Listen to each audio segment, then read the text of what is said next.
जय मसीह के मेरे प्रियो, आप सभी को बाइबल के अध्ययन में स्वागत है। आज का हमारा बाइबल अध्ययन करने का रहेगा दूसरा कुरिन्थियों 5 अध्याय 20 से लेकर 6 अध्याय 2 पद तक। काफी रोचक विषय रहेगा और आज का विषय कुछ इस प्रकार है, मसीह के राजदूत, एम्बेसडर फॉर क्राइस्ट, मसीह के राजदूत। भाई और बहनों, आज हम समझने के लिए प्रयास करेंगे मसीह के राजदूत कौन होते हैं और इसके मायने क्या होते हैं। इन तथ्यों को समझने के लिए हम प्रयास करेंगे। आप सभी हमारे साथ बने रहिएगा। तो सबसे पहले हम वचन को पढ़ते हैं, दूसरा कुरिन्थी 5 अध्याय 20 से लेके 6 अध्याय 2 पद तक। तो यहाँ पर वचन इस प्रकार लिखा है, सो हम मसीह के राजदूत हैं, मानो परमेश्वर हमारे द्वारा समझाता है। हम मसीह की ओर से निवेदन करते हैं कि परमेश्वर के साथ मेल मिलाप कर लो। जो पाप से अज्ञात था उसी को उसने हमारे लिए पाप ठहराया कि हम उसमें होकर परमेश्वर की धार्मिकता बन जाए।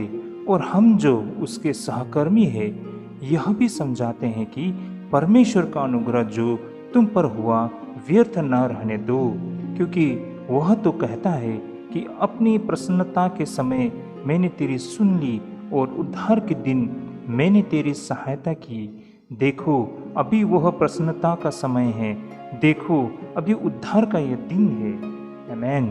भाई और बहनों, यहाँ पर प्रेरित पौलुस यह कहते हुए शुरुआत करते हैं कि उनका सबसे बड़ा गर्व और उनका मुख्य काम है मसीह का दूत बनना, एम्बेसडर फॉर क्राइस्ट। यूनानी भाषा में उन्होंने जिस शब्द का प्रयोग किया वह थी प्रेस्ब्यूटेस। यह शब्द लैटिन भाषा के शब्द लेगाटेस से मेल खाता है।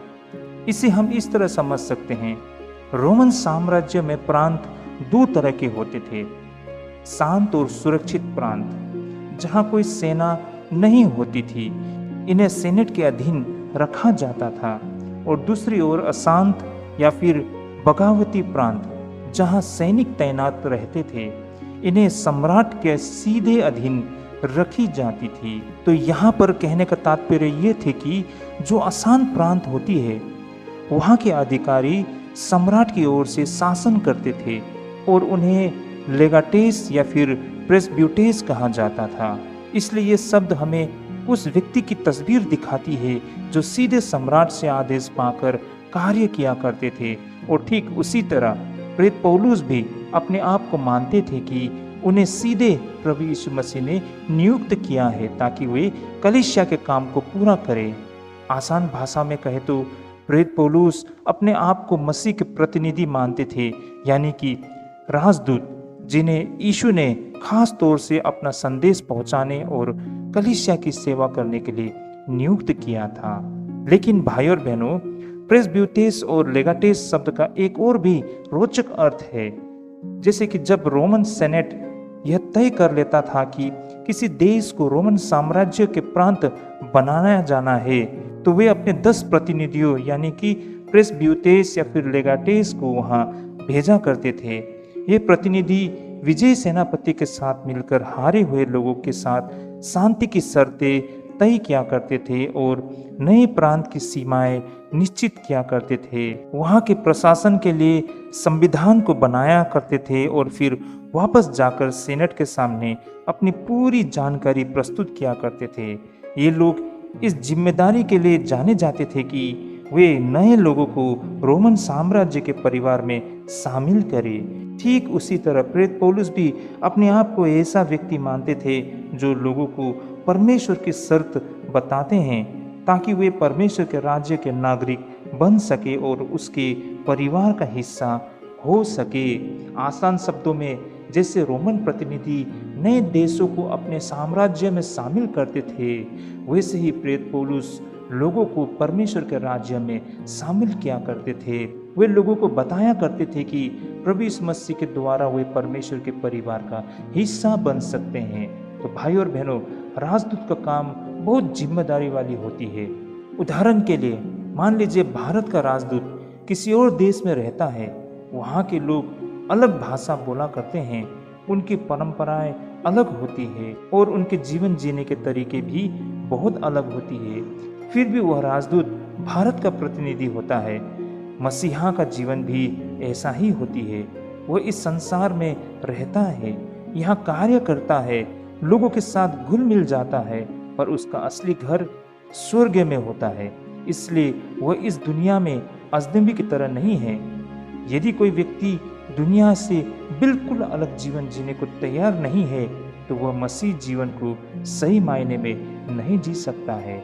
दूसरा, भाई और बहनों, राजदूत हमेशा अपने देश की ओर से बोला करते हैं, वो अपने देश की बातों को रखा करते हैं। जब भारत का राजदूत कुछ कहता है तो वो उसकी अपनी राय नहीं होती है, बल्कि पूरे भारत की आवाज़ होती है।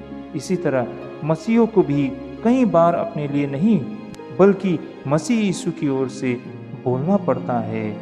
जब जीवन में फैसले लेने हो या लोगों को राह दिखानी हो, तो उसकी आवाज़ में यीशु का संदेश होना चाहिए, ताकि लोगों को सही दिशा और आशा मिले। आसान शब्दों में, मसीह इस संसार में रहते हैं, लेकिन उनकी पहचान तो स्वर्ग से है। उनका जीवन अलग और पवित्र होना चाहिए। जब वे बोले तो सिर्फ अपनी सोच न कहे, बल्कि ऐसा बोले कि उसमें यीशु का प्रेम, सत्य और मार्गदर्शन झलके।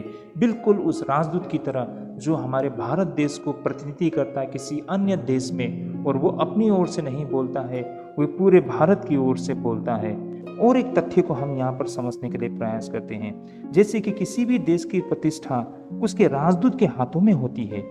लोग राजदूत की बात सुनते हैं, उनके कामों को देखते हैं और फिर कहते हैं, अरे, और इस देश के लोग ऐसे ही होते होंगे। भाई और बहनों, एक बार डरहम के महान बिशप लाइफुट ने कहा था, राजदूत केवल संदेश पहुंचाने वाला नहीं होता है, बल्कि वह अपने राजा का प्रतिनिधि भी होता है। उसका कर्तव्य सिर्फ आदेश सुनाना नहीं है, बल्कि सही अवसर ढूंढना और लोगों के स्वभाव को समझना और सही तरीका ढूंढना है, ताकि वह संदेश सबसे अच्छे और आकर्षक रूप में लोगों तक पहुंचाए। इसलिए राजदूत की बहुत बड़ी जिम्मेदारी होती है कि वह जिस देश से आया है उसका अच्छा नाम बनाए। इसी तरह भाई और बहनों, हम मसीह विश्वासियों के हाथों में भी एक बड़ी जिम्मेदारी होती है। मसीह यीशु और कलीसिया की प्रतिष्ठा उसके शब्द और हर काम पर निर्भर करती है। लोग हमें देखकर यीशु के विषय में राय बनाते हैं। तो भाई और बहनों, इन तथ्यों को हमें समझना होगा। हम जो भी बोलते हैं, हम जो भी करते हैं, हम यीशु मसीह के छवि के रूप में हैं।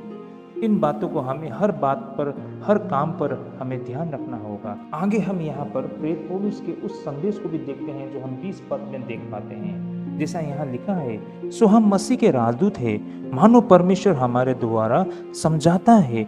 हम मसीह की ओर से निवेदन करते हैं कि परमेश्वर के साथ मेल मिलाप कर लो। भाई और बहनों, परमेश्वर से मेल मिलाप कर लो।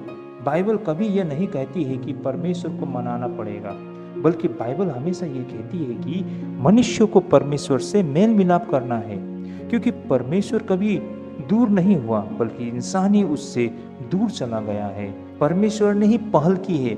हमें ये याद रखनी चाहिए कि परमेश्वर ने ही पहल की है, क्योंकि उसने संसार से इतना प्रेम किया कि उसने अपने पुत्र यीशु को भेजा जगत में। यह परमेश्वर का संदेश है। एक प्रेम करने वाला पिता अपने बिछड़े और भटके हुए बच्चों को पुकार रहा है, वापस आ जाओ, यहाँ प्रेम तुम्हारा इंतजार कर रहा है। आगे प्रेरित पौलुस चेतावनी देते हैं कि परमेश्वर का अनुग्रह यूं ही व्यर्थ मत जाने दो, जैसे 6:1 में कहा गया है। और हम जो उसके सहकर्मी हैं, यह भी समझाते हैं कि परमेश्वर का अनुग्रह जो तुम पर हुआ व्यर्थ न रहने दो। भाई और बहनों, अगर कोई पिता अपने बेटों को सब कुछ देने के लिए मेहनत और बलिदान करे, उसके भविष्य की योजना बनाए, उसे शिक्षा, साधन और हर अवसर दे, और फिर बेटा कृतज्ञ न हो और उसके प्रेम को भुला दे, तो यह पिता का दिल तोड़ देता है।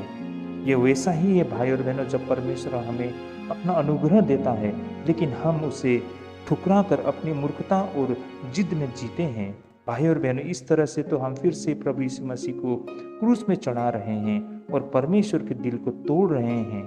तो यही कारण भाई और बहनों, अंत में हम यही कहना चाहते हैं कि हमें अपने जीवन में दिखाना है कि वह मसीह के राजदूत है।